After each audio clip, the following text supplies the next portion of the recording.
Vous êtes la bonne surprise. Vendredi 28 avril 2017, nous recevons M. Jean-Marie Taubira. Bonsoir. Bonsoir. Vous êtes le secrétaire général du PPG, Parti progressiste guyanais. Tout à fait. Vous intervenez beaucoup sur les médias, sur les radios. Votre analyse de l'élection présidentielle. D'abord nationalement, ensuite en Guyane. Oui. Alors sur le plan national, bon, ça a été quand même une déception dans la mesure où je soutenais donc Mélenchon, tout simplement parce que c'est lui qui me paraissait avoir le programme le plus adéquat pour l'avenir de la Guyane. D'une part parce qu'il proposait une rupture constitutionnelle et donc il analysait la société non pas en termes analytiques, comme on fait, la politique, elle est plutôt analytique, on regarde les événements. Là, ce qu'il proposait, c'est d'introduire dans la politique une philosophie de vie et... Démocratie participative. Voilà, démocratie participative, une philosophie de vie et surtout, comment dirais-je, une rupture, vraiment une vraie rupture constitutionnelle. Et ça nous permettait de revoir nos statuts et donc de participer à l'Assemblée constituante et de faire évoluer la société guyanaise. Donc forcément, c'était une grande déception. Autrement, bon, quand on voit les résultats, bon, ce qui me choque le plus, c'est que quand on voit le résultat, il y a donc Macron qui arrive en tête, et donc qui n'a pas qu'une politique plutôt basée sur les finances. Donc, c'est l'homme du capital. Oui, c'est l'homme du capital. Et en Guyane. Alors, l'abstention, le vote blanc et le vote pour Mme Le Pen. Oui, alors, l'abstention, je pense qu'il faut que les gens comprennent que s'ils se disent citoyens, il faut qu'ils aillent voter. Ce serait un devoir pour vous? Oui, pour moi, c'est... Il faudrait obliger les gens à aller voter? Alors, je ne sais pas, parce que moi, je n'aime pas faire les gens faire des choses sous la contrainte. Je veux dire simplement, je préfère que les gens développent leur intelligence et qu'ils comprennent qu'ils ne peuvent pas se plaindre tout le temps quand on a ces taux d'abstention en Guyane, que ce soit pour les élections locales, que ce soit pour les élections nationales. Pour les élections nationales, hormis 2012 et 2007, on a toujours voté bien en dessous de 50%, entre 30 et 40%. Donc je pense que ce n'est pas sérieux. Et je pense surtout qu'on ne nous prendra jamais au sérieux. Et que chaque fois qu'il y aura un problème, on va demander à la République qu'est-ce qu'elle veut faire, qu'est-ce qu'elle doit faire pour le territoire, alors qu'en même temps, on ne s'intéresse pas à la République. Donc je veux dire qu'il y a deux postures. Soit on est indépendantiste, on ne s'intéresse pas à la République parce qu'on considère que c'est une République qui nous humilie, etc. Soit on n'est pas indépendantiste et à ce moment on respecte la République. Donc je pense qu'il y a trop de gens qui se sont battus pour que les gens aient le droit de vote. Le droit de vote en France, il était sensitif jusqu'en 1848. Il fallait payer pour voter. Donc aujourd'hui, on vote, on s'exprime. Et donc on peut faire des choix judicieux. Donc à mon avis, c'est une faute grave, une faute politique, mais une faute citoyenne. Le vote Le Pen? Et le vote Le Pen, alors là, c'est incompréhensible. Alors, tout le monde s'attendait à ce qu'elle fasse un bon score. Oui, mais moi, je pensais que les gens ont été suffisamment raisonnables parce que les gens se sont axés sur la xénophobie, c'est-à-dire sur les immigrés. Or, vous savez, le territoire peut contenir 10 millions d'habitants, or, on est 400 000. On voit bien qu'il y a un autre problème. Deuxièmement, comment vous développez l'économie si vous n'avez pas de consommateurs? Donc il y a un vrai problème en Guyane, c'est le problème du développement économique. Structurel. Et tout à fait, donc du développement économique qui fait qu'aujourd'hui, on regarde, je veux dire que ce n'est pas d'aujourd'hui qu'il y a des immigrés en Guyane. De toute façon, la Guyane, c'est l'esclavage, c'est la colonisation et c'est la déportation. Donc ensuite, après, il y a eu... Donc personne ne peut s'arroger une forme de propriété?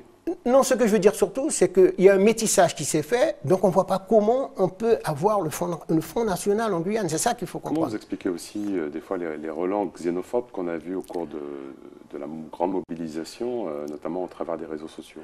Mais justement, c'est ça qui nous interpelle. Et en plus, moi, je considère qu'il y a... Vous savez, les gens font des analyses qui sont assez stupides.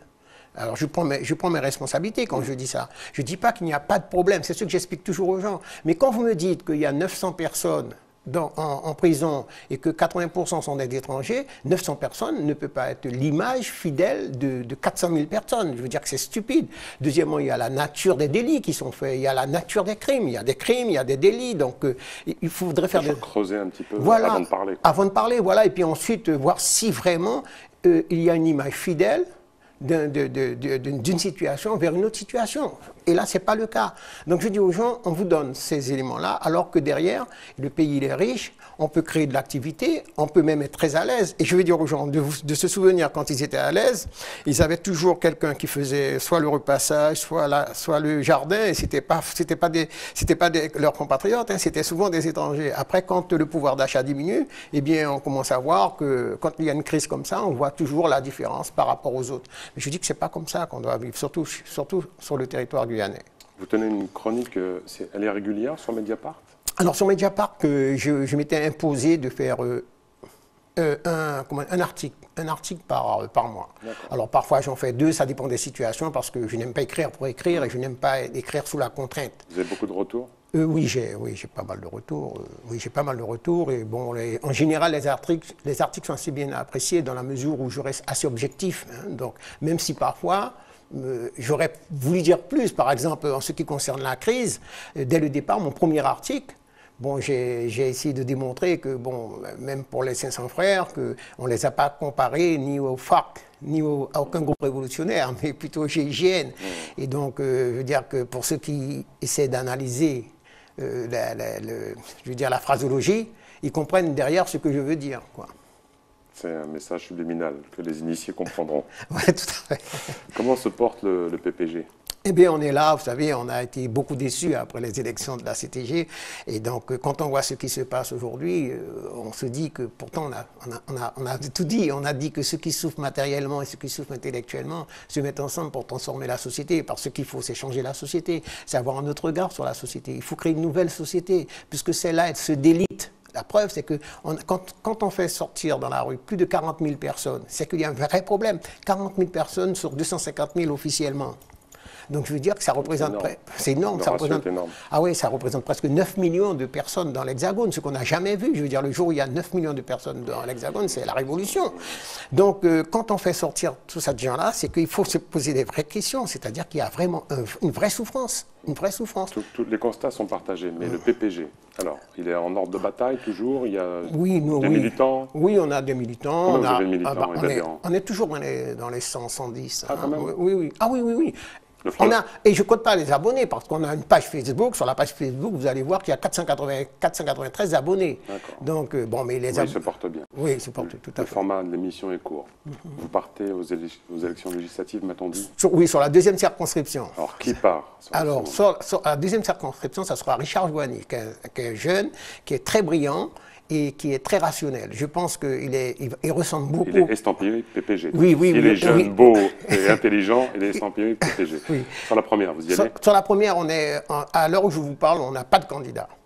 À l'heure où je vous parle, on n'a pas de candidat. Mais il se pourrait que des... Non, je ne pense pas. À l'heure où je vous parle, j'essaie de rester prudent, parce que s'il y a un événement exceptionnel, peut-être que... Oui, je prendrai mes responsabilités. Mais en l'état des choses actuelles, non, je ne suis pas candidat. D'accord. Ce sera le mot de la fin. Ah bon, merci. Mais ça passe vite, mais on se reverra. Entendu, merci beaucoup, monsieur Jean-Marie Taubira, d'avoir participé à cette émission. Les programmes continuent sur ATV Guyane. À bientôt, les amis.